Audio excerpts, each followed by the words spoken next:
सावधान। नमो अरिहन्ताणं नमो सिद्धाणं नमो आयरीयाणं नमो उवज्झायाणं नमो लोये सव्वसाहुणं तीन भुवन में सार वीतराग विज्ञानता शिव स्वरूप शिवकार नमः त्रियोग संहारिके। ये मांगलिक ग्रंथ श्री छड़ाला जी है। इसके रचयिता पंडित श्री दौलत राम जी हुए हैं। इसके अंतर्गत उन्होंने लिखी है 6 ढालें। 6 ढालों में 3 बातों का वर्णन है। पहली ढाल पढ़ रहे हैं यहाँ पे। पहली ढाल में संसार परिभ्रमण के दुखों की चर्चा है। इसके बाद दूसरी ढाल में जो बस शुरू होने वाली है उन संसार परिभ्रमण के कारणों की चर्चा है। उसके बाद तीसरी, चौथी, पांचवी और छठी ढाल में उन दुखों से बचने का उपाय बतलाया है। तो हम तो अभी दुख पढ़ रहे हैं। इसमें हमने 4 गति के माध्यम से दुख पढ़ना शुरू किए हैं, ऐसा पंडित जी ने इसमें व्याख्यान किया है। तो सबसे पहले तिर्यंच गति के दुख पढ़े, उसके बाद नरक गति के दुख पढ़े, उसके बाद अब पढ़ रहे हैं मनुष्य गति में क्या क्या दुख पाए जा रहे हैं। और मनुष्य गति में भी हमारी जो प्रिय है युवा अवस्था, उसके अब हम दुख पढ़ रहे हैं। तो ये मैं निकाल लेता हूँ। इसमें ये छंद पढ़ते हैं हम, उसके बाद ये है। तो ये देखो इसमें कैसा बताया पंडित जी ने, मैं आपसे शेयर करता हूँ। कल भी बताया था ये इस प्रकार से पंडित जी ने 4 प्रकार से दुखों का वर्णन किया है। गर्भावस्था के दुख, बाल्यावस्था के दुख, तरुणावस्था के दुख और वृद्धावस्था के दुख। आज का हैंड राइटिंग अच्छी दिख रही होगी क्योंकि थोड़ा अलग टाइप का अरेंजमेंट किया है। अब थोड़ा हैंड राइटिंग यदि ऐसा अरेंजमेंट रहा तो हैंड राइटिंग अच्छी आती रहेगी। तो इसमें हमने गर्भावस्था के दुख पढ़ लिए हैं, बाल्यावस्था के भी हमने पढ़ लिए हैं। अब हम पढ़ रहे हैं तरुणावस्था के दुख। तो ये जो छंद है जिसमें पंडित जी ने बाल्यावस्था, तरुणावस्था और वृद्धावस्था के दुख लिखे हैं, ये पढ़ते हैं। बालपने में ज्ञान न लयो, तरुण समय तरुणी रत रयो, अर्धमृतक संबूढ़ापनो, कैसे रूप लखे आपनो। क्या कह रहे हैं पंडित जी ने यहाँ पे कि तीनों अवस्थाएं दुख रूप है और तीनों अवस्थाओं में ही ये जीव किस प्रकार से अपना स्वरूप का निर्णय करे, क्योंकि बालपने में तो इसके ज्ञान ही नहीं है। जब ज्ञान ही नहीं है तो ज्ञान की समीचीनता कैसे हो, मतलब समीचीन ज्ञान नहीं है उसको। जो भी इसको साधन मिले हैं ज्ञान के, वो सब विपरीतता की ओर ले जाने वाले मिले हैं। जो भी इसके आसपास इसने देखा है, सीखा है, जाना है, लौकिक ज्ञान जितना भी जाना है वो सब विपरीतता लिए हुए है, उसमें सत्यता नहीं है, इसलिए इसका ज्ञान विपरीत का विपरीत ही रहा। अब आगे यहाँ क्या लिखा कि तरुण समय तरुणी रत रहे हो, मतलब तरुण समय तरुणी रत रहे हो मतलब कि युवा अवस्था में ये युवती में लीन रहा, मतलब भोगों में लीन रहा। इस प्रकार की इसकी अवस्थाएं हुई। और आगे क्या लिखा, अर्धमृतक सम बूढ़ापनो। अर्धमृतक सम बूढ़ापनो मतलब कि बुढ़ापा जो है अर्धमृतक के समान है, मतलब तीनों अवस्थाओं में ही इसको अनुकूलताएं इसको मिली भी तो इसने उपयोग नहीं किया। तो ये कैसे अपने स्वरूप का निर्णय करे, और जब तक स्वरूप का निर्णय नहीं करे तब तक कैसे उस सुख की प्राप्ति करे, क्योंकि इसको तो ये स्वरूप का निर्णय, क्योंकि इसको सुख का निर्णय भी नहीं हुआ ना, अभी सुख कहाँ पाया जाता है, इसको इस बात का भी निर्णय नहीं है। जब इस बात का निर्णय नहीं है, मार्ग का ही पता नहीं है, तो मार्ग पे चले कैसे, मंजिल की प्राप्ति करे कैसे। तो ये तो उन्होंने लिखा है यहाँ पे। अब यहाँ से आगे बढ़ रहे हैं हम कि तरुण समय तरुणी रत रहे हो। तो यहाँ पे पंडित जी ने तो सिर्फ एक ही भोग लिखे हैं, हमने इसको अन्य भोगों में भी लगाया है कि कैसे कैसे इसकी अवस्थाएं होती है। कल देखा था हमने कि ये मरण होना जाने कोई जीव, तो भी इससे भोग नहीं छूटते हैं। इस प्रकार के इसके भोग पाए जा रहे हैं। और कल ये भी देखा था हमने कि इसकी जो इच्छाएं है वो क्या है कि इसकी इच्छा सर्व को जानने की है, सर्व को देखने की है, सर्व को सूंघने की है, सर्व को देखने की, सर्व को सुनने की। लेकिन क्या है, इसका संसाधनों की कमी है। संसाधन कदाचित कुछ जुट भी जाए तो फिर इंद्रियों पे पराधीनता है, और इंद्रियों पे तो पहले इंद्रियां तीक्ष्ण हो, और तीक्ष्ण है भी यदि मान लो, तो भी टेक्निकल प्रॉब्लम इसमें यह है कि एक समय में एक ही इंद्रिय द्वारा कोई विषय ज्ञान का गे बन पाता है। ज्ञान का गे मतलब बन पाता है, मतलब उसको जान पाते हैं, है ना। ये कल समझ में नहीं आया तो आप पूछ लो, हमने कल पढ़ा था ये। नहीं समझ में आया तो आप पूछ लो कि पांचों, क्योंकि हमने क्या देखा था कल की, जब आंखें देख रही होती है, ध्यान से ये पंक्ति ध्यान रखोगे ना आप, तो आपको ध्यान रहेगा कि जब आंखें देख रही होती है तब कान सुन नहीं रहे होते हैं, और जब कान सुन रहे होते हैं तब अन्य प्रकार से इंद्रियों में व्यापार नहीं हो रहा होता। इंद्रियों का मतलब ज्ञान का व्यापार इंद्रियों के माध्यम से अन्य इंद्रियों से नहीं होता। और जब एक इंद्रिय से भी ज्ञान का व्यापार होता है तो उस एक इंद्रिय में भी जो उसका एक पर्याय है उसी को ये ज्ञान का ज्ञेय बनाता है। जैसे जब इसको खाना है, भोजन करना है, स्पर्शन इंद्रिय रसना इंद्रिय का यदि भोग भी करना है इसको मान लो, तो खट्टा मीठा कसायला कड़वरा चरवरा, ये 5 प्रकार की हम देखेंगे आगे कि ये रस की पर्याय हैं 5 प्रकार की। आपने तो 6 प्रकार की पढ़ी थी, षट रस मिश्रित भोजन से, और यहाँ बता रहे 5 प्रकार की। तो ऐसा कैसे, एक कम क्यों बता रहे हैं? तो ये वो 6 अलग प्रकार हैं, ये 5 अलग प्रकार हैं। वो 6 जो रस परित्याग में पढ़ेंगे वो 6 रस, वो 6 रस रस परित्याग में पढ़ेंगे। रस परित्याग कहाँ पढ़ेंगे? ये आगे हम पढ़ेंगे जब हम 12 प्रकार के तप पढ़ेंगे ना, उसमें रस परित्याग भी वहीं पढ़ेंगे। 12 प्रकार के तप कहाँ पढ़ेंगे? छठी ढाल में आएगा ये। तप तपे द्वादश धरे रसदश पंक्ति आएगी, तब पढ़ेंगे 12 प्रकार के तप। वहाँ 6 प्रकार के अलग प्रकार के रसों का वर्णन किया है। यहाँ पे हम जो रस ले रहे हैं वो है खट्टा मीठा कसायला, खट्टा मीठा कसायला कड़वा और चरपरा। तो ये इसको क्या है कि एक बार में एक रसना इंद्रिय से भी ज्ञान का ज्ञेय बना रहा है, तो एक बार में तो खट्टे को बनाएगा तो मीठे को नहीं बना पाएगा, और जब मीठे को ज्ञान का ज्ञेय बना रहा है तब चरपरे को नहीं बना पाएगा। इस प्रकार से मतलब एक ही इंद्रिय में भी इस प्रकार की इसकी पराधीनता है। तो ये खाने की थाली में बैठा है तो क्या कर रहा है, फिर कल देखा था हमने कि जब ये रसगुल्ला खा रहा है तो रसगुल्ले में देखो स्वाद था नहीं, जैसे रसगुल्ला मुंह में रखा, रस तो खाने के पहले आकुल था, और रस रखा उसने मुंह में रखा तो उसका स्वाद लिया नहीं लिया, वैसे ही तत्काल इसको चरखा खाने की आकुलता हुई। अब तक जब तक मुंह में रसगुल्ला, तो चरखा कैसे खाया? तो जैसे तैसे फटाफट फटाफट रसगुल्ला इसने खाया, फिर क्या करा इसने, अब चरखा मुंह में लिया। अब जैसे ही चरखा मुंह में लिया तो चरखे का स्वाद तो दूर की बात, अब इसको खट्टा खाने की आकुलता। तो इस प्रकार से क्या है, ये झपट्टे मार रहा है, पहले ये खाएगा फिर फटाक से दूसरी जगह जाएगा, फिर झटपट तीसरी जगह जाएगा। तो ये खाते जा रहा है खाते जा रहा है, लेकिन क्या इनमें कहीं से सुख आ नहीं सकता, क्योंकि इनमें सुख है ही नहीं। तो फिर ये क्या हो रहा है, खाते जा रहा है भोगते जा रहा है और फिर सुख की प्राप्ति नहीं हो रही है। आप ये समझ में आया होगा आपको, ये देखो समझ के कि लोग ज्यादा खाना क्यों खा लेते हैं। समझ में आ रहा है क्यों खा लेते हैं? कोई ससुराल में खा ले तो एक अलग बात है, क्योंकि ससुराल में तो क्या जबरदस्ती खानी पड़ती है, आखिरी रोटी एक रखते ही ससुराल वाले। बाकी कहीं और गए शादी पार्टी में तो भाई आप अपनी प्लेट खुद लगा रहे हो ना, फिर एंड में शादी पार्टी में कैसे बोल रहे हो कि ज्यादा खाने में आ गया। तो बताता हूँ देखो उसका राज की बात क्या है। अब इसको क्या खाने की तृष्णा इतनी ज्यादा है कि हर जगह जा रहा है ये मुंह मारने के लिए। जैसे बकरी आती है ना, हर जगह मुंह मारती है, इधर भी मार ले उधर भी मार ले, वैसे बकरी की तरह प्रवृत्ति है इसकी, इधर भी मारेगा उधर भी मारेगा। अब मान लो उसको रसगुल्ला पसंद है, रसगुल्ले की जगह चला गया ये, तो ये इसने पहला रसगुल्ला खाया तो इसको लगा सुख की प्राप्ति होगी, लेकिन सुख की प्राप्ति कहीं हुई नहीं, रसगुल्ले से कहीं सुख झरा नहीं। क्या, भले वो रस खाओ या गुल्ला खाओ, कहीं इसमें से कहीं मतलब रसगुल्ले में कहीं सुख से मिलके बना हुआ है ही नहीं ना, वो तो सुख आएगा कैसे उसमें? तो उससे सुख आया नहीं है इसको। लेकिन इसके मन में थी आकुलता, इसके मन में था संतोष कि भाई आएगा आएगा।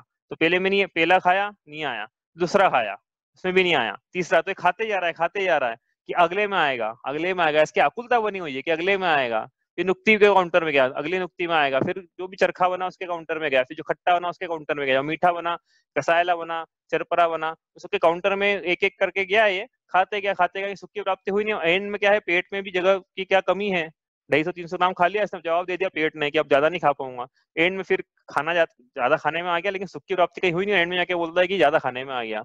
उससे पूछो कि ज्यादा खाने में आया तो सुख किस क्या खाने में हुआ, या बताओ, तो बता नहीं पाएगा कि हाँ ये खाने में सुख हुआ था। और आप खुद ट्राई करके देख लेना भाई कि जिसको खाने में सुख होता है क्या, यदि होता है तो मुझे ही बताना कि हाँ मैंने ये खाया था उस दिन, ये खाने में बड़ा सुख की प्राप्ति हुई थी।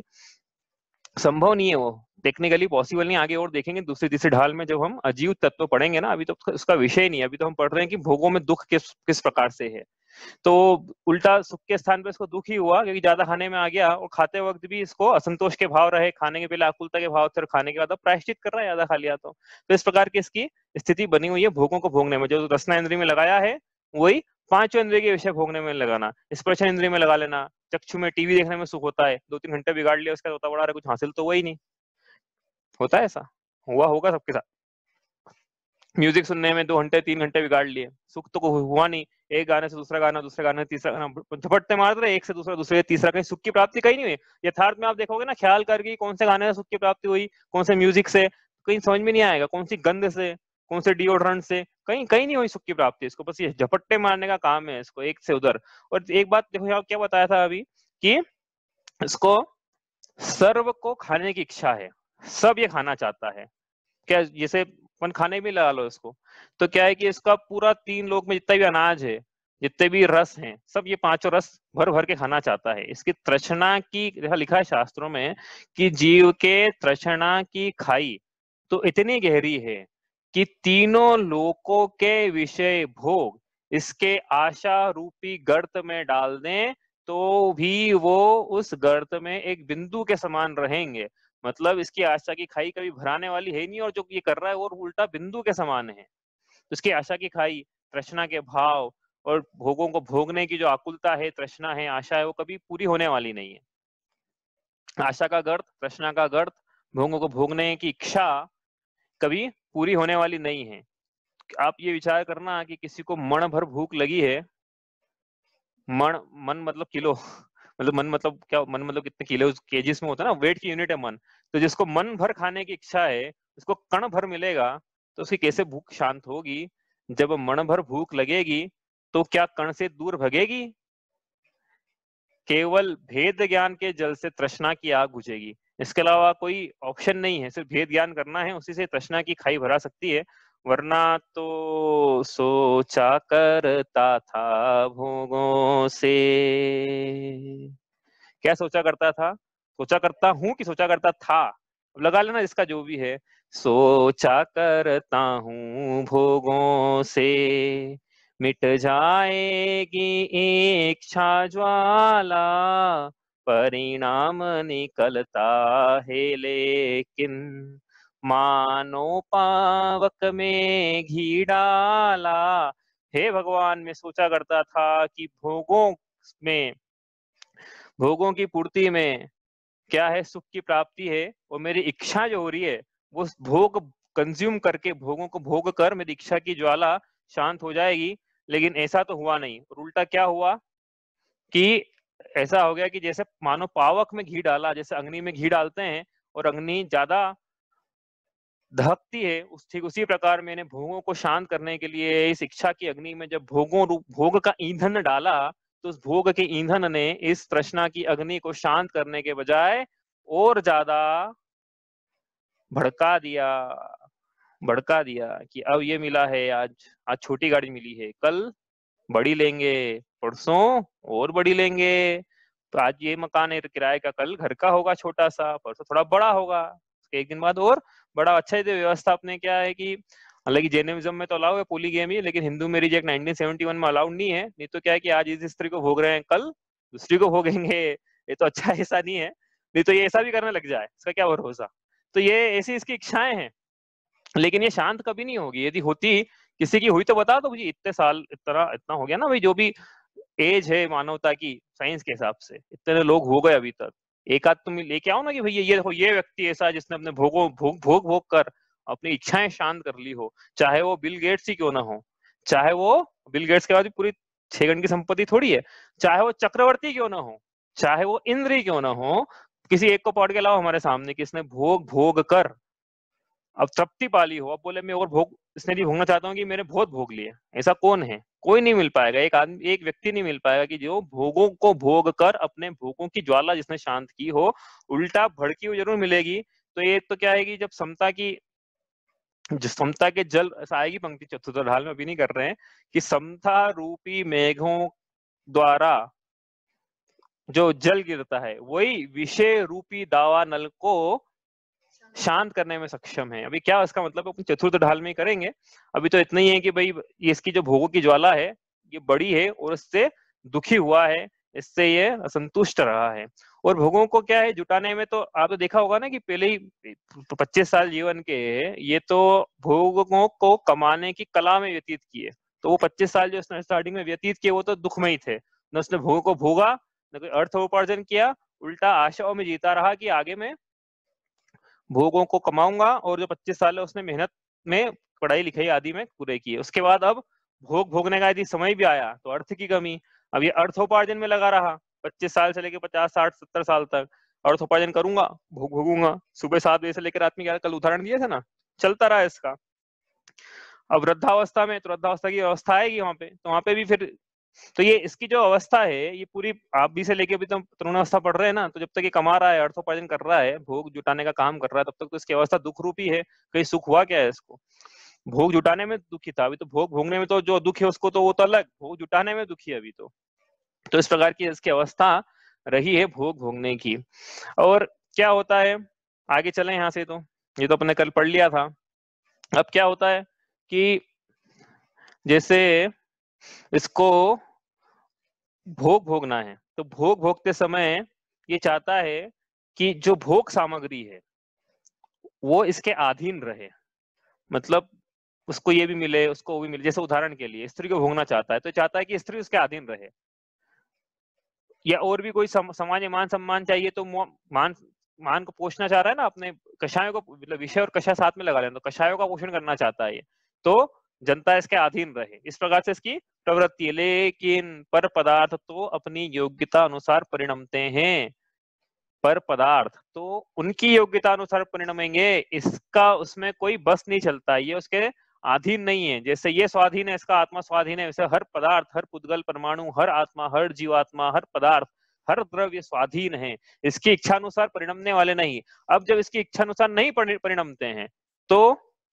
खेद खिन्न होता है कि मेरी पत्नी मेरी बात नहीं सुनती, मेरा पुत्र आज्ञाकारी नहीं है, मेरा मैनेजर ऐसा है, वो जो भोग लाए हैं वो ठीक से काम नहीं कर रहे हैं, या टीवी लाया खराब हो गई, भोगने का साधन लाया खराब हो गए, टूट गए, इस प्रकार के छिन्न हो गए, या फिर दिवाला ही निकल गया किसी का। तो इस प्रकार से क्या है कि अपने अधीन इसका कुछ रहा नहीं, और जब ये वियोग हुआ है इसका, या इसके अनुसार नहीं परिणमे इसकी इच्छा अनुसार, तो ये अलग से खेद खिन्न होता है कि मेरे इच्छा अनुसार मेरी पत्नी को तो कम से कम मेरी आज्ञा मानना चाहिए ना, वही मेरी आज्ञा भंग कर रही है, तो और मेरी कौन सुनेगा। तो इस प्रकार की इसने इच्छाएं होती है पराधीनता, पर पदार्थों को अपने पराधीन रखने की, लेकिन पर पदार्थ इसके पराधीन नहीं है, जो स्वाधीन है, तो ये उनमें खेद खिन्न होता है। ये इस प्रकार से है, जैसे पंडित जी ने लिखा मोक्ष मार्ग प्रकाशक में, कि जैसे किसी पागल को कोई वस्त्र पिना दे, एक पागल है, उसको किसी ने लाके कोई वस्त्र पिना दिया। अब जिसने वस्त्र पिनाया है, ये वस्त्र पिनाने वाले के अधीन है, तो पिनाने वाला इस पागल के वस्त्र को साथ कुछ भी कर सकता है, फाड़ सकता है, ले सकता है, छीन सकता है, उधेड़ सकता है, खोस सकता है, कम कर सकता है, ज्यादा कर सकता है, वस्त्र तो पिनाने वाले के अधीन था। लेकिन इस पागल ने यह माना कि यह वस्त्र मेरे शरीर का अंग है, इसने शरीर का अंग माना, तो इसकी प्रवृत्ति यही रही कि ये जो वस्त्र है मेरे अधीन रहे, लेकिन ये वस्त्र तो पिनाने वाले के अधीन था। इसलिए जब पिनाने वाला इस प्रकार की क्रियाएं करता है, फाड़ता है और अन्य क्रियाएं करता है, तब ये पागल जो है खेद खिन्न होता है, क्योंकि वो वस्त्र को अपने स्वाधीन रखना चाहता था। इसी प्रकार ये जीव देह रूपी वस्त्र को, जो कि नाम कर्म के उदय से मिला है, नाम कर्म के अधीन है, उसको अपना स्वयं मानता है कि मैं ही ये देह हूं, और नाम कर्म के उदय से शरीर की अनेक अवस्थाएं हुई, कभी रोग लगा, अंग भंग हुआ, अकाल मरण हुआ, अन्य प्रकार की व्याधियां हुई, अरे सिर के बाल ही उड़ गए, सफेद हो गए, रंग काला हो गया, या कुछ और हो गया, तो इसको क्या लगा, इसके अधीन नहीं रहे इसके बाल, तो ये खेद खिन्न हुआ। तो ये इसको समझना चाहिए कि भाई ये इसके अधीन नहीं थे, ये तो कर्मों के अधीन थे, मेरा को कैसा रूप मिला है, ये नाम कर्म के उदय के अनुसार मिला है, लेकिन ये इसको समझ में नहीं आती है। तो ये जैसे पागल खेद खिन्न होता है ना, वैसे ये जीव भी व्यर्थ में खेद खिन्न होता है। तो वो चलती नहीं किसी के ऊपर, अपन जो चलाना चाहे ना चल नहीं पाएगी। क्या सिर के बाल देखो अभी से सफेद होना शुरू हो गए हैं, अब अपन क्या दूसरों पे अपना चलाना चाहें कि ये भी सुने वो भी सुने, अपन क्या चाहते हैं कि सभी जग के प्राणी अपने सुने, अपने अनुसार परिणमन करें। तो फिर एक प्रश्न है, मुझसे ही मेरा एक प्रश्न है, मैं अपने आप से कर रहा हूं कि जब मेरे सर के बाल मेरी इच्छा के विपरीत जाके सफेद हुए हैं, मेरे सर के एक बाल पे मेरा जोर नहीं चल रहा है, तो फिर जगत के पदार्थों पे कैसे चलेगा बताओ। तो इसको एक ध्यान नहीं है, लेकिन इसको तो क्या, मेरे को तो सफेद बाल चाहिए, अब नहीं हो, काले बाल चाहिए, अब नहीं हो काले, तो क्या करें, डाई कराएं, फिर वो डाई भी थोड़ी दिनों में सफेद हो जाए, फिर वापस डाई कराएं, तो इसकी आकुलता बनी हुई है। तो इसके बाद अब जो गंजे हो गए मान लो, तो क्या सर पूछ पूछ के गंजे हुए होंगे? बाल ने पूछा होगा पहले इनसे कि मैं चले जाऊं क्या, झड़ जाऊं क्या? तो उसने आज्ञा दी होगी हाँ तुम चले जाओ। ऐसा हुआ क्या?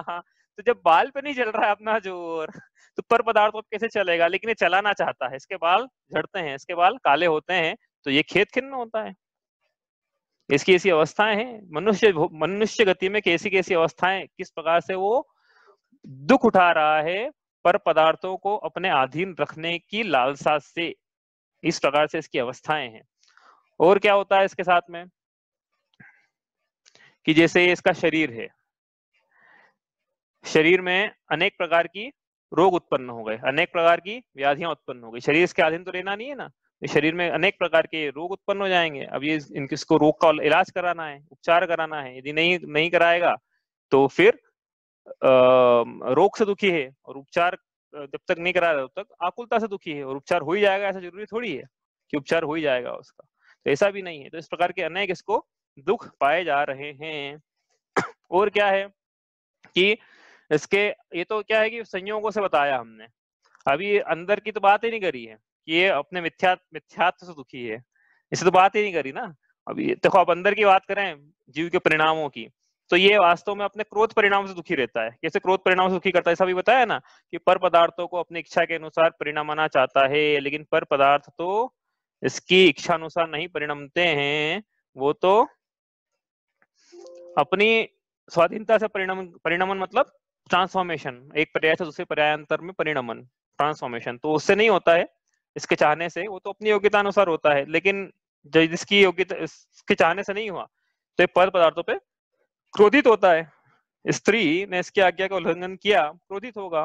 पुत्र ने इसकी आज्ञा का उल्लंघन किया, ये क्रोधित होगा। जैसे क्रोध के परिणाम चल रहे हैं, क्रोध कौन संसार में ऐसा जो बोलेगा क्रोध जो है सुख रूप है, ऐसा कोई बोल पाएगा? कोई भी नहीं बोल पाएगा। मान तो बोल सकते हैं ना, मान, कि मान सुख रूप है। वही मान का तो ऐसा है, मान महाविष रूप, ऐसा लिखा ना, मान महाविष रूप कर ही नीच गति जगत में, मान महाविष रूप है। कैसे है कि भाई ये इसको जो मान कषाय का लोभी है, उसको बस यही अपने मान की चिंता है। तो कोई इससे ज्यादा गुणगान हो जाए, किसी की प्रशंसा हो जाए, तो इसे सहन नहीं होगा। बस अब उसकी निंदा करेगा, उसके पीठ पीछे निंदा करेगा, सामने भी कर देगा, और उसको नीचा दिखाएगा, उसके प्रति विनय का भाव नहीं रखेगा। और जैसे तैसे बस कर्जा लेके भी अपना स्टेटस ऊपर होता हो तो कर्जा लेने को तैयार हो जाए, कर्जे में मर जाए वो। हुआ ना ऐसा, बहुत लोग दीवाला निकाल के भाग जाते हैं अपने स्टेटस को दिखाने के चक्कर में। तो ऐसा हो जाए इसके साथ में। तो मान भी क्या है, दुख रूप हुआ। फिर माया, माया की बात करें तो माया मतलब क्या? छल कपट हो। इधर माया का मतलब छल कपट लेना अपने को। तो छल कपट करके कौन सुखी हुआ है?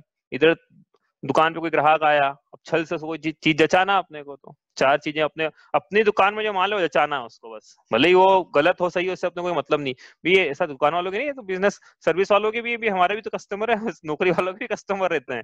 तो हमारी कंपनी का जो माल है वो बेचते भाई, बस। बाकी तो भाई दूसरों का, अपने को करना है जचाना सामने वाले को, छल कपट करना है। छल कपट के लिए फिर गलती पकड़ा जाए कभी किसी दिन, तो उसके परिणाम अलग। इसे लोभ कषाय पाई जा रही है इसकी। लोभ तो पाप का बाप है।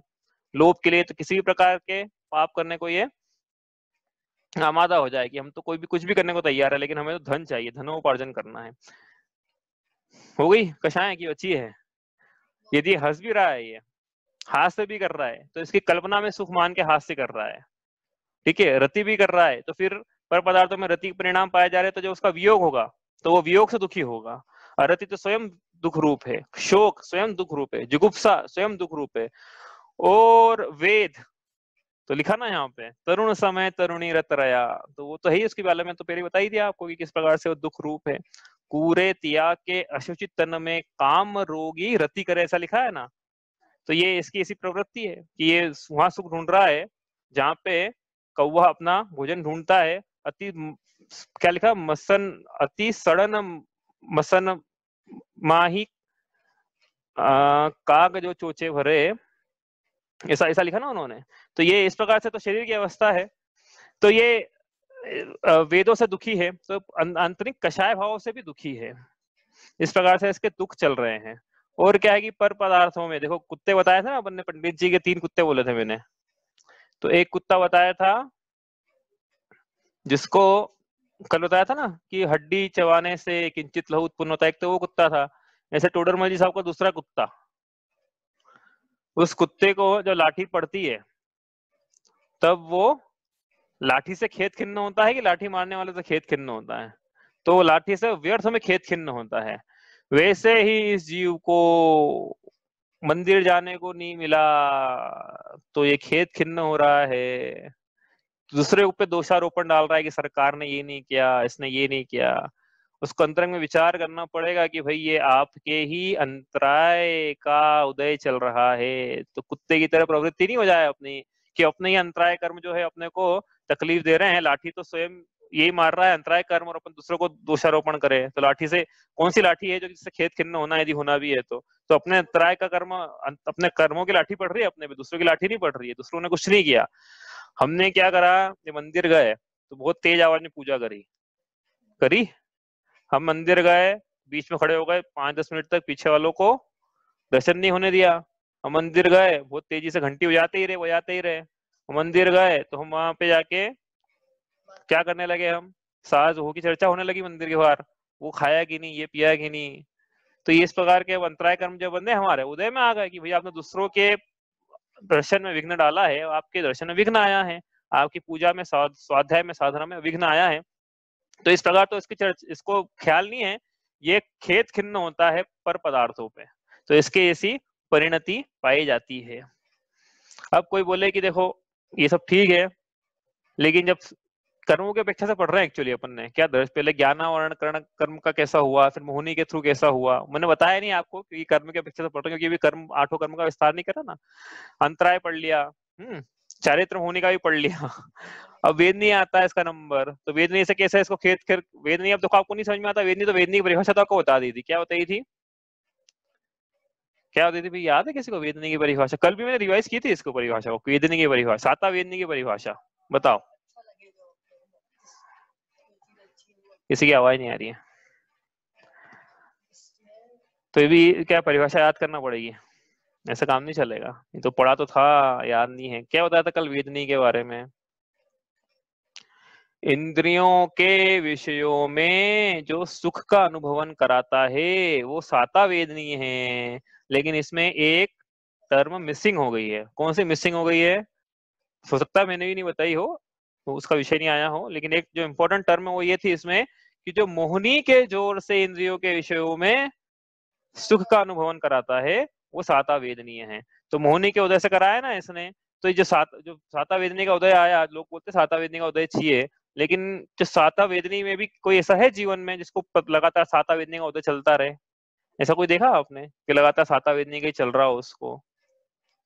ऐसा एक भी नहीं मिलेगा। ये पानी के बुलबुले के समान है, पानी का बुलबुला होता है ना, साता वेदनी का उदय पानी के बुलबुले के समान है। कब फट जाए और कब साता असाता में बदल जाए कुछ कह नहीं सकते हैं। तो पानी का बुलबुला बना रहे तो आश्चर्य है कि फूट जाए तो आश्चर्य है। ये ज्यादा देर तक बना रह जाए ना तो आश्चर्य की, और इतनी देर तक बना कैसे रह गया, फूटा कैसे नहीं अभी तक। वैसे ही साता वेदनी का उदय सम्यक सिद्धांत तो यही है कि साता वेदनी का उदय बना रहे तो जीव को आश्चर्य में पड़ जाना चाहिए कि साता वेदनी का उदय चल कैसे रहा है, साता का उदय कैसे नहीं आया अभी तक। मतलब साता का उदय हटकर असाता का उदय आएगा ही आएगा, और जब असाता का उदय आएगा तो ये खेत खिन्न होगा ही। जब साता का भी उदय चल रहा है तो हमने पहले देख ही लिया है कि भोगों की प्राप्ति यदि हो रही, भोगों में लिप्त है साता के उदय में, तो भोग तो दुख रूप है ही, इसकी सिद्धि तो बार बार कर ही रहे हैं हम लोग। आयु की बात करें तो आयु, इसको भय रहता है। क्या भय रहता है जीव को? क्या दुख किस प्रकार दुखी है कि मैं मरण को प्राप्त नहीं हो जाऊं, मेरा अकाल मरण नहीं हो जाए। अभी जो सीन चल रहा है इसमें भी कि मुझे कोई रोग नहीं लग जाए, मेरा अकाल मरण नहीं हो जाए, ऐसा इस प्रकार के इसको दुख पाए जा रहे हैं, क्योंकि इसने जोड़ा ना इतनी भोग सामग्री। अब समय आया इसको भोगने का, उसके पहले ही है इसको चिंता खाई जा रही कि भोगने पहले नहीं चले जाऊंगी तो मेरा जीवन तो क्या है, पूरा व्यर्थ हो गया ना। पहले भोगने, इसको भोगने में लगाया, भोगने के पहले ही मैं चले जाऊंगा तो पूरा जीवन ही व्यर्थ हो जाएगा। तो इस प्रकार से इसको आकुलता, मतलब मर नहीं जाए इसका भय पाया जा रहा है। तो भय जो है ये सुख रूप है कि दुख रूप है? देखो मनुष्य गति के दुख पड़ रहे हैं हमें, किसी को ऐसा तो नहीं लगना चाहिए कि क्या चल रहा है, प्रवचन टाइप चल रहा है ये। तो हाँ, तो इसके हम क्या पढ़ रहे हैं कि हम तरुण अवस्था में कैसे कैसे जीव को दुख पाए जाते हैं, वो हम पढ़ रहे हैं। किसी को ऐसा नहीं लगे कि ये तो विषय क्या चल रहा है, समझ में नहीं आ रहा है कुछ। हमारी जो अवस्था चल रही है इसमें ये दुख तुम्हारे चल रहे हैं। हमने तिर्यंच गति पढ़ी तो कोई ये बोल सकता है कि तिर्यंच गति तो मेरी नहीं है तो मैं ज्यादा डिटेल में क्यों पढ़ूं, नरक गति अभी मेरी नहीं है उदय में तो मैं ज्यादा डिटेल में क्यों पढ़ूं। लेकिन और गर्भावस्था के भी हमने भोग लिया तो दुख वो क्यों पढ़े, बाल्यावस्था के भी हमने भोग लिया अब क्यों पढ़े। तो तरुण अवस्था चल रही है, जैसे तरुण अवस्था को थोड़ा विस्तार से पढ़े ना, क्योंकि जीव को अभी तो भान होना चाहिए ना कि ये दुख रूप अवस्था है। यदि अभी नहीं लगेगा तो बाकी की भी कैसे मानेगा। तो उसको वर्तमान में जहाँ सबसे ज्यादा अनुकूलता पाई जा रही है, इस अनुकूलता में भी वो यदि भोगों को भोग के अपना जीवन व्यर्थ कर रहा है, तो हम ये बता रहे हैं कि ये अवस्था जो है भोगों में लगा हुआ है, जीव अज्ञान की दशा है, मिथ्यात्व की दशा है, अविरति की दशा है, प्रमाद की दशा है, ये दुख रूप है, ये बताया जा रहा है यहाँ पे। ठीक है, तो इस प्रकार से हम भोगों की अपेक्षा से, क्योंकि पंडित जी ने भी वही लिखा है, तरुण समय तरुणी रत रयो, मतलब तरुण समय में ये भोगों में लीन रहा, इस प्रकार से हम भोगों की अपेक्षा से यहाँ बता रहे हैं। तो कैसे कैसे बता रहे हैं हम, तो देखो बहुत सारे तरीके बताए हमने किस प्रकार से। अब आगे चले, यहाँ पे आयु पूर्ण हो गई, अब आगे चलते नाम के अलावा, कर्म के अलावा इसकी क्या अवस्था और हो सकती है, कि जैसे क्या होता है, किसी को इष्ट का वियोग हुआ या अनिष्ट का संयोग हुआ, तो एक खेद खिन्न होता है, मतलब जो वस्तु हमको प्यारी लगती है वो हमसे बिछुड़ जाए तो हम खेद खिन्न होते हैं कि नहीं होते हैं। तो ये खेद खिन्न की अवस्था कैसी है, देखो इसको पंडित जी ने ऐसे लिखा, वो पागल वाला उदाहरण दिया था ना, उसको पंडित जी ने आगे बढ़ाया, जिसको वस्त्र पिना दिया था ना, वो उसी पागल को वापस लेना, कि जैसे कोई पागल, पागल कौन है, इसको कह रहे पंडित जी पागल बार बार, अच्छा बोल रही जीव को कह रहे, कौन से जीव को, पड़ोसी को कह रहे होंगे बार बार पागल। लगा लेना भाई जिसके ऊपर लगे, अपने ऊपर लगाना, मतलब कहने का मतलब ये है अपनी ऐसी अवस्था चल रही हो तो अपने ऊपर लगाना, कि जैसे कोई पागल, ऐसा जैसे कोई पागल किसी स्थान पर गया, सुनना भाई, लगा लेना अपने ऊपर लगे तो, कि जैसे कोई पागल किसी स्थान पर जाए, वहां पर कहीं से बंजारों का समूह आ जाए, बंजारों की टोली रात में रुके, उसके साथ ये पागल भी रात में ठहर जाए और उन बंजारों को अपना मानने लगे, और बंजारे जैसा करे रात में, कि बंजारे क्या करे रात में, नृत्य करे, नाच करे, खाए पिए, मनोरंजन संगीत जो भी करे, उनके साथ एक मेक होकर ये पागल भी बंजारों की उस गतिविधि में शामिल हो जाए। उसके बाद सुबह ये बंजारों की टोली आगे दूसरे गांव में जाने लगे, तब ये पागल, कौन पागल, ये पागल, ये करता है विलाप। क्यों विलाप करता है, क्योंकि इसने बंजारों को अपना मान लिया था, और अब ऐसा विलाप करने लगा कि अरे मेरे जा रहे हैं, मेरे जा रहे हैं। वैसे ही ये जीव क्या करता है, समझ में आ गया, वैसे ही ये जीव जहां जाता है वहां पर संयोगों से कहीं से आ जाते हैं, क्या आ जाते हैं, उसकी स्त्री आ जाती है, संयोग से उसका पुत्र आ जाता है, संयोग से उसके माता पिता उसको मिले हैं, संयोग से घर दुकान मकान व्यापार नौकरी जो जो भी आपको अच्छा लगता है वो सब संयोग से मिले हैं। और एक सिद्धांत है, जो चीजें संयोगों से प्राप्त होती है वे समय आने पर निश्चित ही वियोग को प्राप्त होती है, मतलब जिसका संयोग हुआ है उसका वियोग होना अवश्यम भावी है, कोई इसको रोक नहीं सकता है, यह सिद्धांत है। तो इनका सबका संयोग हुआ है, किसका हुआ है, जो भी आपको अच्छा लगता है जिसमें आपकी ममत्व के परिणाम है, उनका सबका संयोग हुआ है, तो उनका वियोग होना अवश्यम भावी है। लेकिन ये जीव उस पागल की तरह विलाप करता है वियोग होने पर, कि ये तो मेरे थे, मेरा था, ये नौकरी मेरी थी, ये व्यापार कस्टमर मेरा था, ये घर दुकान मकान माता पिता दादा दादी ये सब मेरे थे, अब जाएंगे, तो ये विलाप करता है, और इतना विलाप करता है कि बस मेरे थे चले कैसे गए, मेरे ही थे, तो पागल के समान स्थिति है इसकी। तो ये खेद खिन्न हो रहा है कि नहीं इष्ट के वियोग में, ये स्थिति सुख रूप है कि दुख रूप है, ऐसा लिखा वैराग्य भावना में। देखो क्या लिखा वैराग्य भावना में, मानुष्य जोनी अनेक विपत्ति में सर्व सुखी नहीं कोई, ऐसा लिखा उन्होंने कि मानुष्य जोनी है ये अनेक विपत्ति वाली है, इसमें कोई भी सुखी नहीं है, कोई भी सुखी नहीं है। कैसे कैसे, तो वैरायटी बताई, वैरायटी लोगों की। कोई देखो अभी जो पढ़ा ना इष्ट वियोग, कोई इष्ट वियोगी बिलखे कोई अनिष्ट संजोगी, कोई दीन दरिद्री बिलखे कोई तन के रोगी, कैसे कैसे हैं लोग दुनिया में कि किसी को दुख है किसका, इष्ट के वियोग का, बताया अभी इष्ट के वियोग का। किसी को दुख है किसका, अनिष्ट के संयोग का, भैया मेरी तो घरवाली ऐसी आ गई, मेरे तो दुकानदार ऐसा, मेरा तो मकान मालिक ऐसा, मेरा तो ये ऐसा, मेरे को तो रोग लग गया, मेरे को कोरोना का भय आ गया, जो भी आ गया, इस प्रकार से उसको अनिष्ट का, अनिष्ट संयोग, उससे दुखी है। कोई इष्ट वियोगी बिलखे, कोई अनिष्ट संयोगी, कोई दीन दरिद्री बिलखे, कोई दीन है, कोई दरिद्री है तो अपनी दीनता से दुखी है कि मेरे पास धन ही नहीं है, मेरे पास तो अब खाने के लिए नहीं है, ऐसा तो नहीं बोल पाएंगे, लेकिन हाँ मेरे पास रोटी तो है 4, लेकिन घी थोड़ा कम पड़ता है उसमें। ये दुख है ना जीव को, और क्या दुख है कि रोटी तो है लेकिन घी नहीं है उसमें, जैसा चाहता हूँ ना घी, जितना चाहता हूँ घी, तो वो हमें हमेशा अपना, जीव को तो सब है लेकिन वो हमेशा अपने आप को दी नहीं मानेगा, घी तो उसका कभी मिलेगा नहीं, उसको जितना वो चाहता है उतना घी कभी मिलेगा नहीं उसको। पहले बताया ना कि सर्व को जानने की इच्छा है उसकी, सर्व खाने की इच्छा है, इतना घी उसको संसार में यदि मिल भी जाएगा तो भी उसकी तृष्णा की खाई कभी भराएगी नहीं, तो उसका घी का जो 99 का फेर है वो हमेशा 99 के फेर में पड़ा हुआ है।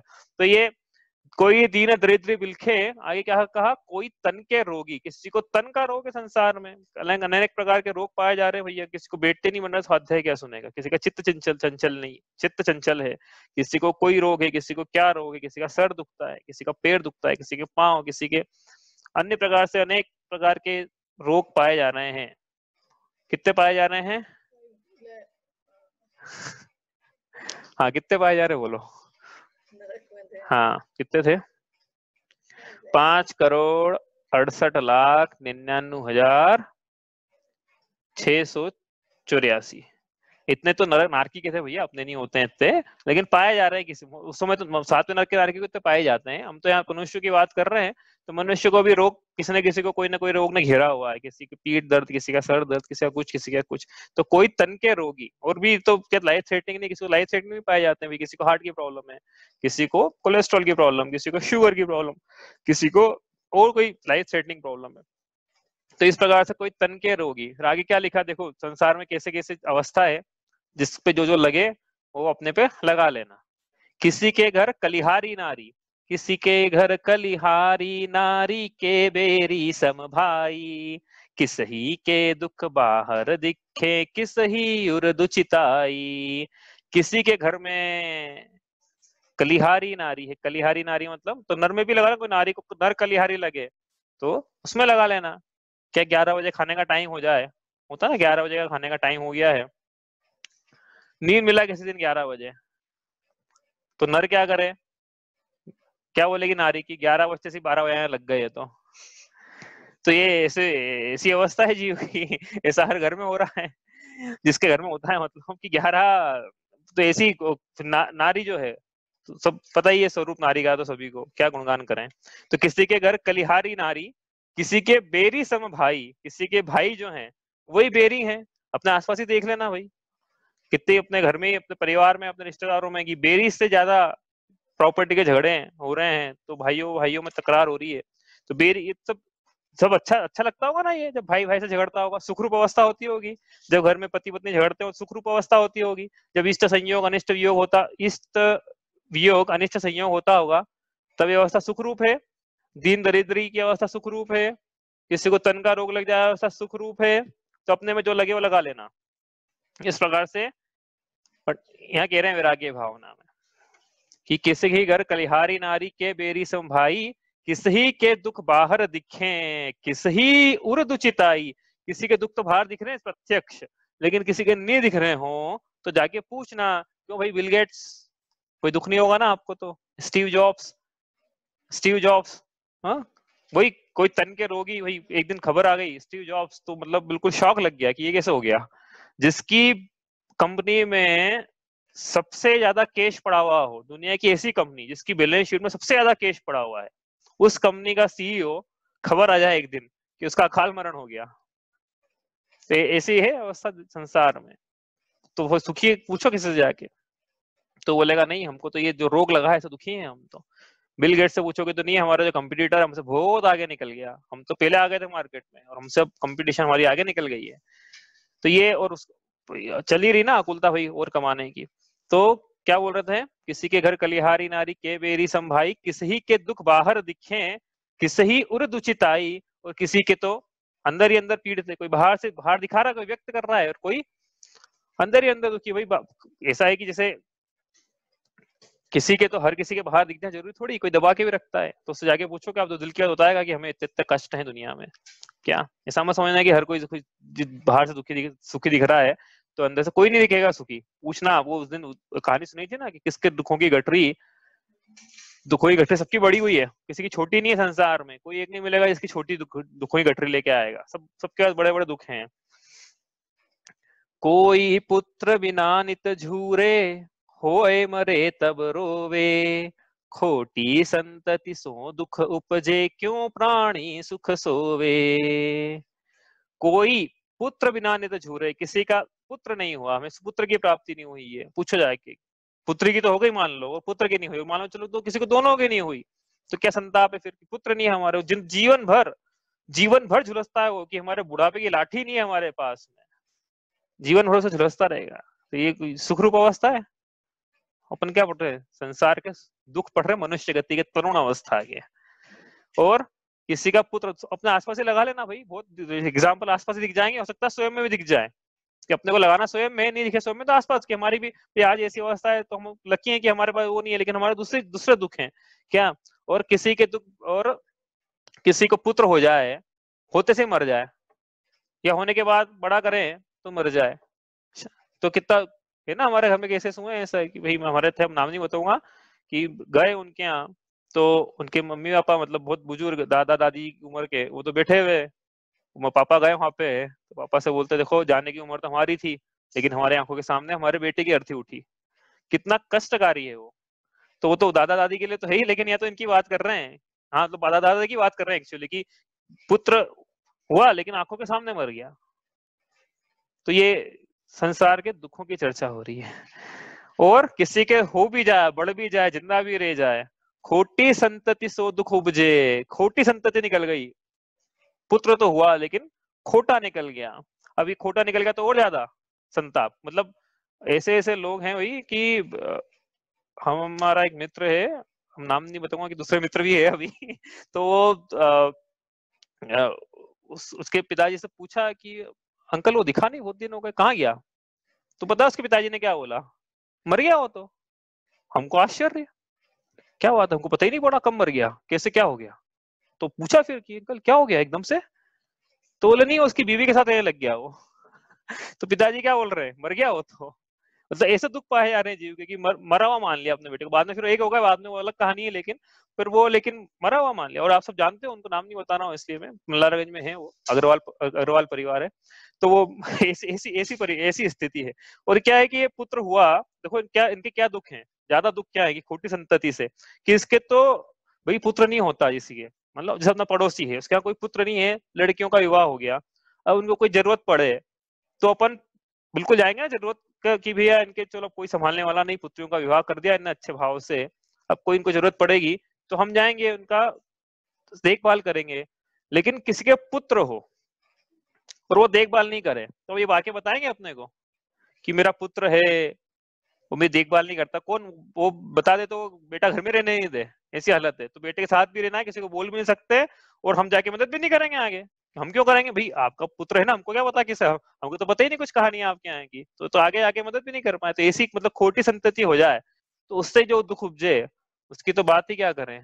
तरुण अवस्था के संसार के दुख चल रहे हैं। समझ में आया संसार में कैसे कैसे दुख पाए जाते हैं? नहीं आया समझ में? खोटी संतति सो दुख उपजे, क्यों प्राणी सुख सो। अब कोई बोले कि नहीं, संसार में ऐसे भी तो जीव हमारे जैसे हमारे जैसे भी तो है तो आगे कह रहे हैं, पुण्य उदय जिनके तिनके भी नाही सदा सुख साता, जो जगवास जथारत देखे सब दिखे दुख दाता। कि जिनके महान पुण्य का उदय भी चल रहा हो, उनके भी ये सब साता का उदय सदैव एक जैसा नहीं रहता। बताया ना, अभी पानी का बुलबुला है, पानी का बुलबुले के समान साता का उदय चल रहा है, कब फूट जाए कुछ कह नहीं सकते, कब कुछ हो जाए, कब। दिल्ली में जैसे हम जो दिल्ली में रहते थे, एक साल ऐसा नहीं गया जब हमने भूकंप के झटके नहीं महसूस, मतलब खुद ने महसूस नहीं किया, आए की बात नहीं कर रहा है, तो पता नहीं कितने होंगे। हर साल कम से कम एक झटका तो लगा ही भूकंप का, हमने महसूस किया है। कब क्या हो जाए जीवन में कुछ कह सकते हैं क्या? तो पुण्य उदय जिनके तिनके भी, ना ही सदा सुख साता। कब पाप का पुण्य का उदय पाप में बदल जाए, कुछ इसका भरोसा नहीं, कब नौकरी चली जाए, कब व्यापार धंधा खत्म हो जाए, कब कंपटीशन जो है वो उस वस्तु को हटा दे जिसके हम स्पेशलिस्ट हैं। कुछ भी हो सकता है। जितने भी दिखे संसार में यथार्थ में वो सब दुखी ही दिखे हैं। कोई भी ऐसा व्यक्ति नहीं दिखा, ऐसा जीव नहीं दिखा कि जो सुखी हो। समझ में आ रहा है? संसार के दुर्दशा का चित्रण चल रहा है यहाँ पे कि संसार में कहीं भी सुख नहीं है, लेकिन ये जीव प्रत्यक्ष में जो दुख उसको हो रहे हैं उसको भी ये इसको भाषित नहीं हो रहे हैं। अरे ये तो छोड़ो, चलो, अरे भूख लग रही कि नहीं लग रही है, प्यास लग रही कि नहीं लग रही है, निद्रा आ रही कि नहीं आ रही है, चिंता से ग्रसित है कि नहीं हम नहीं चाहते हुए भी दिन भर में कितने ऐसे काम करते हैं जो नहीं चाह के मुंह करना पड़ते हैं कि नहीं करना पड़ते हैं। तो ये अवस्था सुखरूप है क्या?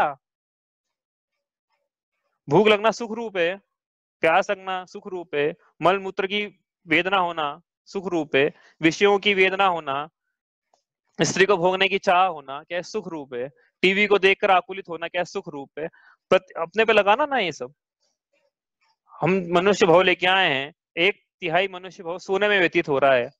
क्या ये हमारे अच्छी अवस्था है? क्या है सोने की अवस्था, निद्रा सुखरूप लगती है? सब दुखरूप अवस्थाएं जीव की है।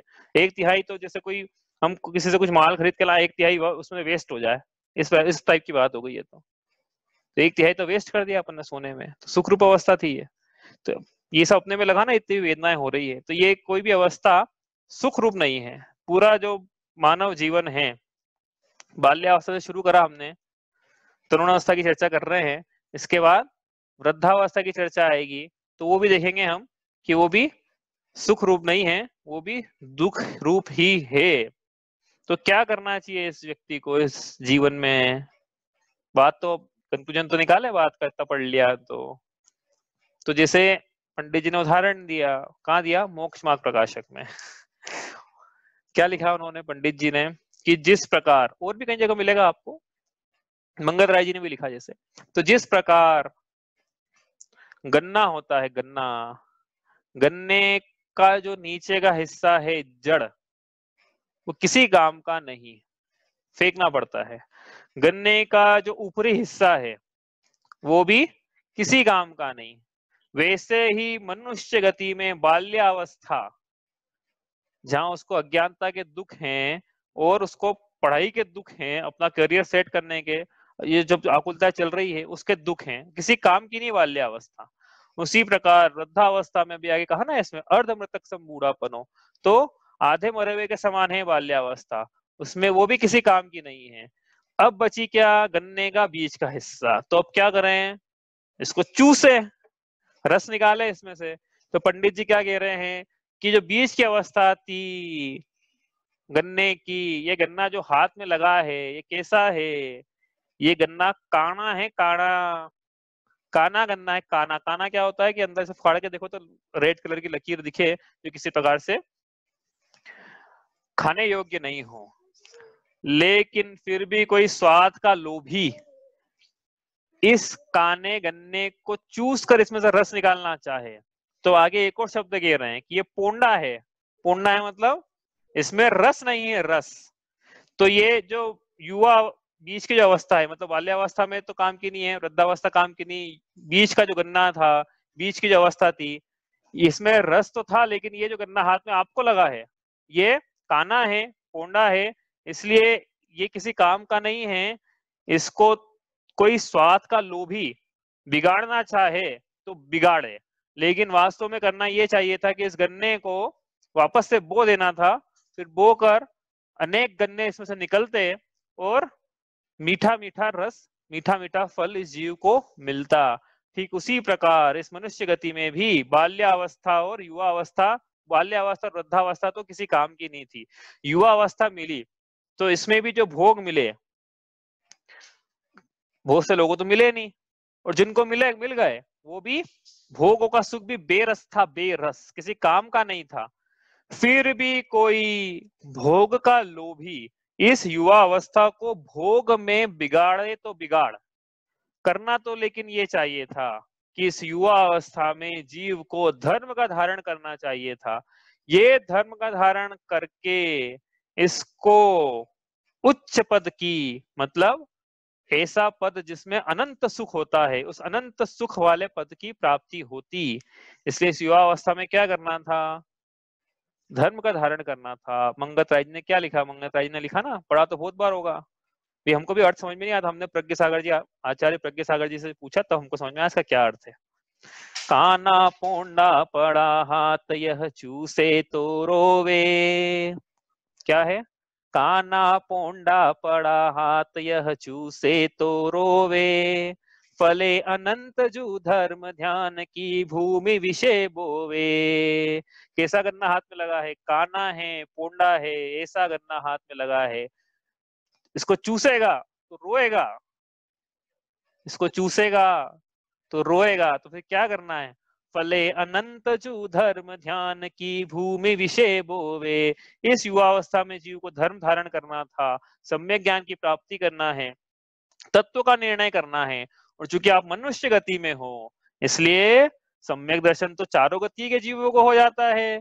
हम तो मनुष्य हैं, तो हम बात करेंगे सभी सम्यक दर्शन की नहीं, साथ में सम्यक चारित्र की भी बात करेंगे कि इसकी सार्थकता मनुष्य जन्म की अणुव्रतों को अंगीकार करने में थी, महाव्रतों को अंगीकार करने में है, मुनि दीक्षा लेने में है। लेकिन कोई स्वार्थ का लोभी इसको बिगाड़े तो बिगाड़ो, लेकिन करना तो ये था कि इस युवा अवस्था में इस जीव को धर्म धारण करना था और धर्म की भूमि पे इस युवा अवस्था को रखना था। और फिर तत्व का निर्णय होता, सम्यक दर्शन, सम्यक ज्ञान, सम्यक चारित्र, इस अवस्था रूप होते हुए जैसे अरिहंत अवस्था की प्राप्ति होती तो इसको अनंत सुख की प्राप्ति होती। तो इसने अपने युवा अवस्था को तो काने और पौने गन्ने के रस चूसने में बिगाड़ दिया, लेकिन करना तो ये था कि इसको धर्म ध्यान की भूमि विषय बोवे, धर्म ध्यान की भूमि के बीच में जाके इसको बोना था। तो करने का ये था, लेकिन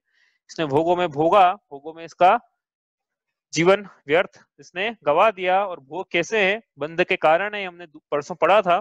तो इसकी जब अवस्था, इसके जब पुण्य का उदय क्षीण हो गया, क्या साता तो रहती नहीं इसके जीवन में, साता सा चलती रही, लेकिन जो साता थी वो पूरी साता भी चली गई। इसके बाद क्या हुआ? इसका जन्म हुआ।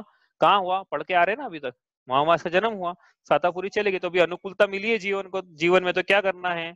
इस अनुकूलता का उपयोग करना है धर्म धारण करने में, वरना फिर मनुष्य जन्म चला जाएगा। बिना धर्म को धारण करे तो दोबारा मिलना बहुत मुश्किल है। आई बात समझ में? भोगों का स्वरूप देखा हमने, और युवा अवस्था में कार्य क्या करने लायक है वो हमने समझा। ऐसा पंडित जी ने बतलाया, मोक्ष प्रकाशक में मंगत राय जी ने बताया, 12 भावना में, मेरे ख्याल से अशुचि भावना है उसमें बताया उन्होंने। इस प्रकार से ये हुआ है तरुण अवस्था में मनुष्य गति के दुखों का वर्णन। और यही नहीं है, देखो दुख ऐसा नहीं कि हमने पूरा लिस्ट बना ली कि देखो ये 50 टाइप के दुख हो गए हैं, ये तो सैंपल है। हर गति में हम ऐसे ही कर रहे हैं, सैंपल ही तो बता रहे हैं, पूरा तो बता ही नहीं सकते हैं। पंडित जी ने कहा तिनको कहत ना आवे, और तो हम क्या बताएं? तो ये दुख प्रत्यक्ष भाषित हो रहे हैं कि नहीं हो रहे हैं जीव को? कि अभी भी नहीं हो रहे हैं? देखो भाई, ये प्रत्यक्ष, मैंने बताया ना कि भूख लगने का, प्यास लगने का, तो प्रत्यक्ष लग तो रहा है, आकुलता हो तो रही है, बार बार आकुलता हो रही है। भाई स्वाध्याय करने की इच्छा है 6 घंटे की, लेकिन 2 घंटे में अंतराय आ रहा है, तो दुख रूप है कि सुख रूप है? हर 2 घंटे में 3 घंटे उठना पड़ रहा है। हम चाहते हैं कि हम 6 घंटे, हम चाहते हैं कि उपवास करें, लेकिन शक्ति नहीं है। हम चाहते हैं कि मंदिर जाएं, लेकिन अनुकूलता नहीं है। तो ये अवस्थाएं वर्तमान में दुख रूप है तो सही। अब यदि किसी को, देखो पंडित जी ने एक बात लिखी, वो बात करके अपन पूरा करते हैं आज का, कि पंडित जी ने बहुत काम की बात लिखी, पेज नंबर 66 या 68 पे, अध्याय 3, मनुष्य गति के दुखों का वर्णन लिखा उन्होंने तो छोटा से लिखा, मनुष्य गति के दुखों का वर्णन 1 पेज में हो गया उनका। तो उन्होंने लिखा कि किसी, जो ध्यान से सुनना हो क्या कह रहे हैं, आखिरी में बिल्कुल कंक्लूजन समझ लेना है इसको, कि किसी जीव को अपने प्रत्यक्ष दुख भाषित नहीं होते तो वो कहे हुए कैसे सुनेगा? किसी जीव को अपने प्रत्यक्ष दुख भाषित नहीं होते तो वो किसी अन्य के कैसे कहे हुए कैसे सुनेगा? एक बार फिर से समझ में आई? किसी जीव को अपने दुख प्रत्यक्ष भाषित नहीं होते, प्रत्यक्ष दुखी जिसको भाषित नहीं होते हैं वो अन्य के बतलाए हुए कैसे सुनेगा, कैसे मानेगा। भाई किसी की हड्डी टूट गई किसी समय, उसको हड्डी में ऐसी वेदना होती, टूटने में ऐसी वेदना हो रही है, लेकिन उसको वेदना वो लगी नहीं रही वेदना, अपने पागलपन में है वो। अब उसको जाके हम समझाएं कि अरे आपको पता है कि नहीं, हड्डी टूटती तो ऐसी वेदना होती है, वैसी वेदना होती है, तो इसको तो प्रत्यक्ष भाषित हो रही है, प्रत्यक्ष इसको हो रही है लेकिन भाषित नहीं हो रही है, तो हमारी कही हुई कैसी मानेगा कि हड्डी टूटने में ऐसी वेदना होती है। वैसे ही मनुष्य गति में, तरुणावस्था में, भोगों के बीच में, आकुलताओं में, संताप में, इष्ट वियोग, अनिष्ट योग आदि अवस्थाओं में इसकी प्रत्यक्ष तो इसको दुख हो रहे हैं, यदि ये प्रत्यक्ष इसको भाषित नहीं हो रहे हैं तो आचार्य कल पंडित प्रवर श्री टोडरमल जी साहब के द्वारा कहे हुए कैसे मानेगा, आचार्य भगवंतों के द्वारा कहे हुए कैसे मानेगा, मंगत राय जी के द्वारा कहे हुए कैसे मानेगा, जिनवाणी के द्वारा कहे हुए कैसे मानेगा, भगवान के द्वारा कहे हुए कैसे मानेगा। प्रत्यक्ष तो भाषित हो रहे हैं भाई, आपको अलग से बताने की जरूरत है क्या? प्रत्यक्ष ही भाषित हो जाएंगे। आप स्वयं विचार कर लेना कि अभी सोना है, सुबह उठना है, क्या बना है खाने में, ये चलता रहेगा जीवन में, यही चलता है कि आज क्या बना है खाने में, कल क्या बना है। तो ये तो रोज का चल ही रहा है, प्रत्यक्ष दुख भाषित हो रहे हैं जीवन में, ये आप विचार करना है इसका। अब हम करेंगे कल वृद्धावस्था में क्या क्या दुख पाए जाते हैं जीव को। उसके बाद यदि कल टाइम मिला तो फिर अब आप भी बताना कि भाई मनुष्य अवस्था में कैसे कैसे दुख जीव को पाए जाते हैं, जो हमने नहीं बताए हैं। थोड़ा आप भी जैसे तिरंज गति में आपने बताए थे, वैसे मनुष्य गति में भी आप बताना कि भाई कैसे कैसे दुख इस जीव को पाए जाते हैं। ठीक है, आई बात समझ में? कुछ पूछना है किसी को?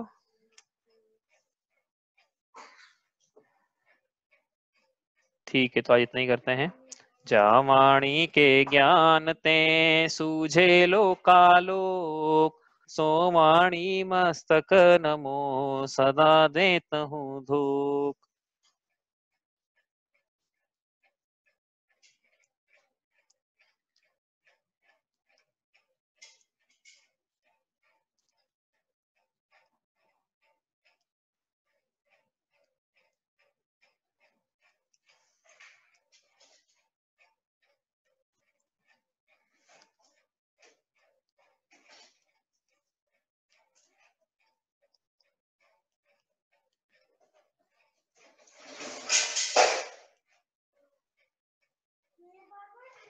जय जिनेन्द्र। जय जिनेन्द्र। जय जिनेन्द्र। जय जिनेन्द्र।